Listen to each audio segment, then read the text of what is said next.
My fiancé, 27 female, and I, 30 male, are getting married next year. I've pretty much let her run the show when it comes to the wedding and reception. Her last name is from her biological father, who left when she was 2. Her mother remarried, and she said for years that she couldn't wait to get married to change it. I've heard about what a piece of garbage this guy is for 6 years. I am the last male to carry my name. There are only 4 people with the name, so it's always been important to me to pass it on to my children. She wants to get married in a Catholic church. I'm not Catholic, but it means a lot to her, so I'm in the process of converting. She wanted to be close to her mom and sister, so I left a job I loved, found a new job, and we moved 4 hours away from my family to be closer to them. Her sister is a recovering alcoholic, so we don't keep liquor in our apartment despite the fact that I like to have a beer after work. I've made many changes to accommodate her. She's acknowledged this, and I always respond that all I care about is passing my name on, and she responds with the number of days until our wedding. Shortly after we arrived, Bio Dad contacted her out of the blue. He heard from relatives she was getting married and decided it was the perfect time to reconnect. All of a sudden, I now hear what a wonderful guy Paul is, how hard he's trying, and how wonderful it is that he's back. Often I get home from work, and she's gone, only to arrive home past midnight after being out with Paul and her half-siblings. I hate that I don't see her as much, but I know how much it means to her to have a relationship with him. At the same time, after years of hearing her trash him, I'm not even allowed to think bad thoughts about him. She's planning on having him walk her down the aisle, which I don't think is appropriate, but it's her decision. This end was the bombshell. This stung severely. I replied that it was her choice. I just wanted to pass my name down. She smiled uncomfortably and informed me that she wanted the first boy to carry her name because it would mean so much to Daddy. I told her that was not happening. She suggested that we hyphenate as a compromise. I told her that there was no negotiation, that I had one thing that was important to me. I'd moved heaven and earth to give her what she needed and everything else, but I wouldn't budge an inch on this. She told me I was being unreasonable. I responded that I've been in her life longer than he has and asked her who she was trying to start a life with, me or him. She started crying and accused me of jealousy of her relationship with her father. My parents and her mom and stepdad agree with me and think she's allowing Paul to influence her. Her sister thinks I was an idiot for asking that question and refusing to compromise. Not the idiot. Seeing as you've bent over backward and done your absolute best to give her everything she wants and hopes for, including converting, I don't think it's unreasonable at all for you to have one thing that you want and wish for. Relationships should be about compromising both ways, not only about one person giving in on everything. Perhaps she's too used to getting her way with you in the end. It's not just about the last name, it's about accommodation. It's interesting that so many aspects of your life, such as where you live, having to convert so she can be married in a Catholic church, and now with the surname issue, are being driven by what she wants. I hate to tell you, but it's never going to change. She will always expect you to give in to her wishes. She does not know the meaning of the word compromise, and this situation with her bio dad is just plain weird. I would suggest that you take a big step back and think about if all of this is really what you want for your life. You should have a life partner, not a life dictator. You are not the idiot. Her idea of compromise is you do what she wants. There are more red flags here than in Fenway Park. Your fiancé is irrational and inflexible. I get that she's been hurt by Paul, and his magical reappearance here must be beyond a delight for her. But she needs to work through the abandonment and his sudden reemergence in her life in therapy, not at the altar. So I think you need to put the engagement on hold or call it off and schedule an appointment with a counselor. If she refuses to go, then there's your answer. My boyfriend, 23, of 7 years, recently started playing a new game called Black Desert. First, I want to preface the fact that he's not addicted to playing video games, and we both have a healthy, balanced routine. I, 22 female, had only ever heard of the game he was playing in passing, and I don't have much interest in gaming in the first place, but we have a few games we play together, and I thought I might as well try the game with him. However, After I start and finish a few quests, I meet up with him in-game, and I'm met with almost a mirror image of myself. The model wasn't perfect, obviously, but the character looked almost exactly like me, down to the facial structure and body type.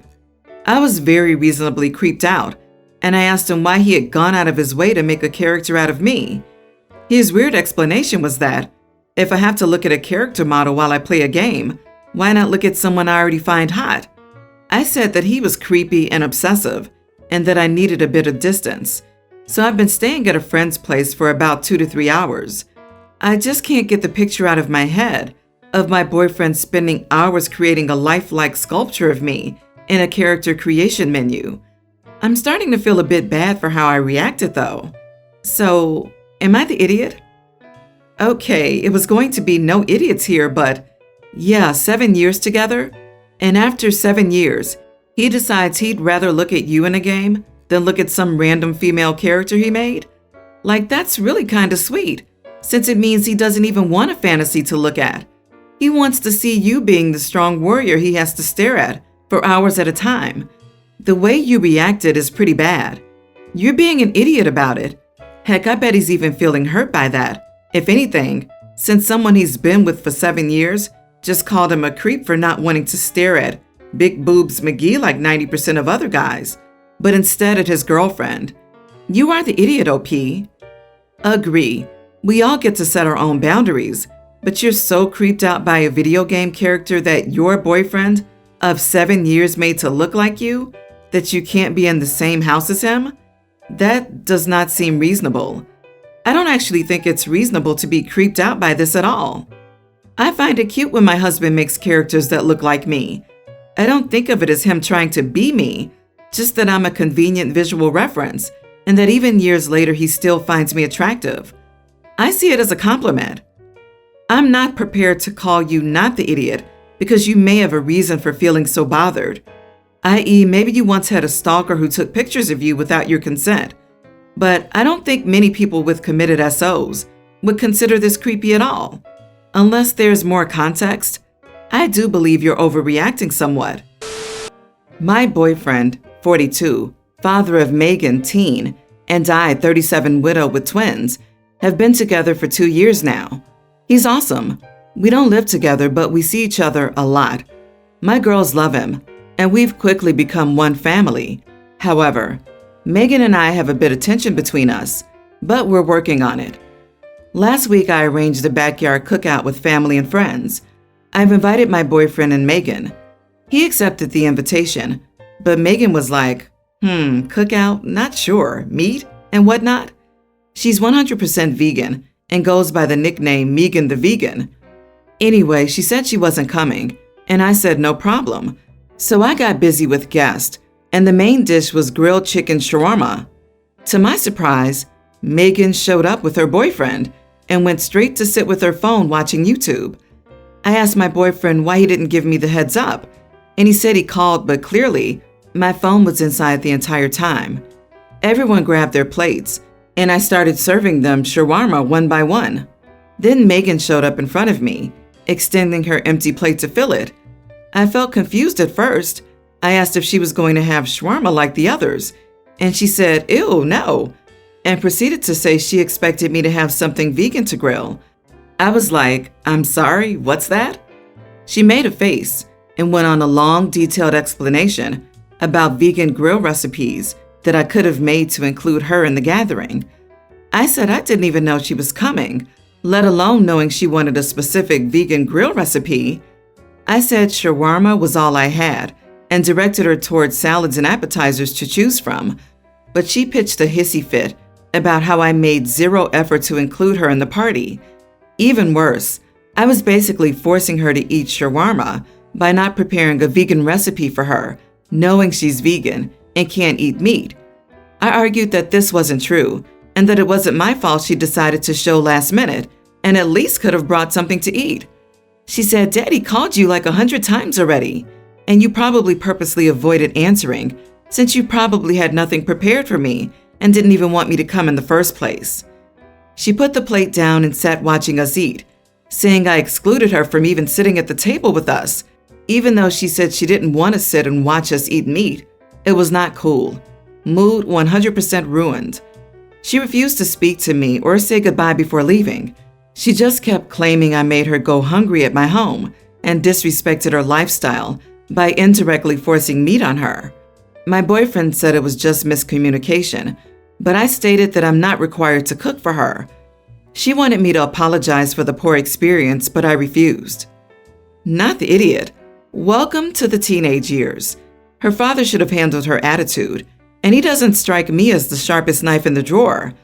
Okay, so he calls OP a bunch of times to say he's bringing his daughter, never actually speaks to OP to confirm if his messages were received, and then just crosses his fingers and shows up empty-handed, hoping for the best? How difficult would it have been for him to grab some vegan food just in case? You are the idiot. How often do you cook for the family? It seems odd that you've been together for 2 years, and you say you've never prepared a meal for his daughter? Also, do you have vegan foods on hand for her you could have offered? Again, after 2 years together, that would seem natural. Agree. OP, you're the idiot here. You made zero effort to include her, and you seemed just as happy for her not to come.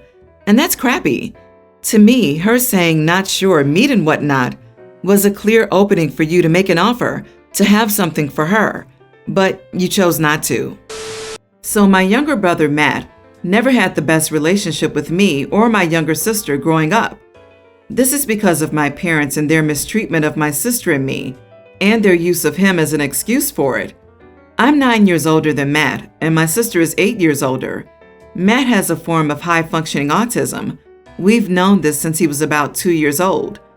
Ever since my parents found this out, they have used him as an excuse to avoid any responsibilities and gain as much sympathy and handouts as possible, claiming that caring for Matt was a massive job that took their attention 24/7. A big aspect of this was that they neglected my sister and me at every available opportunity. They never once attended anything for my sister or me. They refused to be there in any aspect, emotionally or physically, for either of us. The truth about it, though, was that Matt required nowhere near the amount of attention they claimed. Once he entered elementary school, he had no behavior issues and was very self-sufficient. Yet my parents would use him as an excuse for everything. They even once refused to pick my sister up when she was abandoned by friends almost 20 miles away, claiming Matt needed them here when he was fast asleep. We also both went through massive depressive bouts and were told by our parents that they didn't have time for our problems because of Matt. Finally, towards the end of my time living with my parents, my extended family slowly cut my parents out once they learned the extent of their lies regarding Matt. Suffice to say, this destroyed our relationship with Matt. For a long time, my sister and I despised him. Even today, our sister outright refuses to talk to him or our parents, only communicating with me. I am in low contact with the parents, but I realized long ago that Matt was blameless in this situation, and taking out my anger towards my parents on him was wrong. So around the time he entered college, I reached out and started a relationship with him. Out of nowhere, though, Matt asked me recently why my sister and I were so cold to him growing up. My sister nor I ever told him the truth, and seeing as he's an adult now, I decided he deserved the answer. So I told him that our parents are narcissists and exploited his autism as an excuse to neglect my sister and me. I told him how they left my sister 20 miles from home at night with no way home and used him as an excuse. He became very livid and confronted my parents about this. My parents have lost their minds now. They're accusing me of trying to ruin their relationship with Matt and claiming that I'm nothing more than an entitled brat. Sister as well has begun blowing me up, claiming that I need to stop opening old wounds and dropped contact altogether or stop involving her in this. Not the idiot. I have no sympathy for your parents. Continue to cut them off. If you told him your feelings just to cause a rift, then you would be the idiot. But I think it was probably beneficial to Matt. He probably spent a lot of time wondering what he did wrong or what was wrong with him, that his siblings hated him. Knowing that it was not about him or something he had done will probably go a long way about making him feel happier and more confident in general. I agree. Maybe he wasn't mistreated to the same extent as his siblings, but his parents used him as a pawn, lied to him, degraded him, and ruined his relationship with his siblings. He's a victim too, and deserved to know the truth. You don't owe it to your parents to keep whom they hurt and how a secret. Not the idiot, OP, but your sister's right that it's long been time to go full no contact. Good on Matt for standing up for you two. Not sure why your sister isn't interpreting it that way, except this is still incredibly painful for her. And because of that, please engage with her. Get her to open up to you. You all should seek some counseling individually and together. Maybe all three of you can go one day, when she's worked through it and is more comfortable. I have an old college friend, Nick, 32 male. He has a fiancée, Sophie, 24. They've been together 3 years, and Nick has repeatedly suggested an open relationship, to which Sophie has refused, until a few months ago, when he said he'd only propose if she agreed to try an open relationship. She agreed. I said to him at the time that he was an idiot for it, and he said he was just acting in his best interest.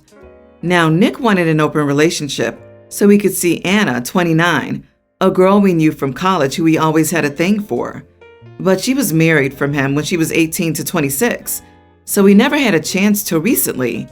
He hasn't had a chance to see her yet because she had been living with her sick mom and they can't afford to rent a hotel room.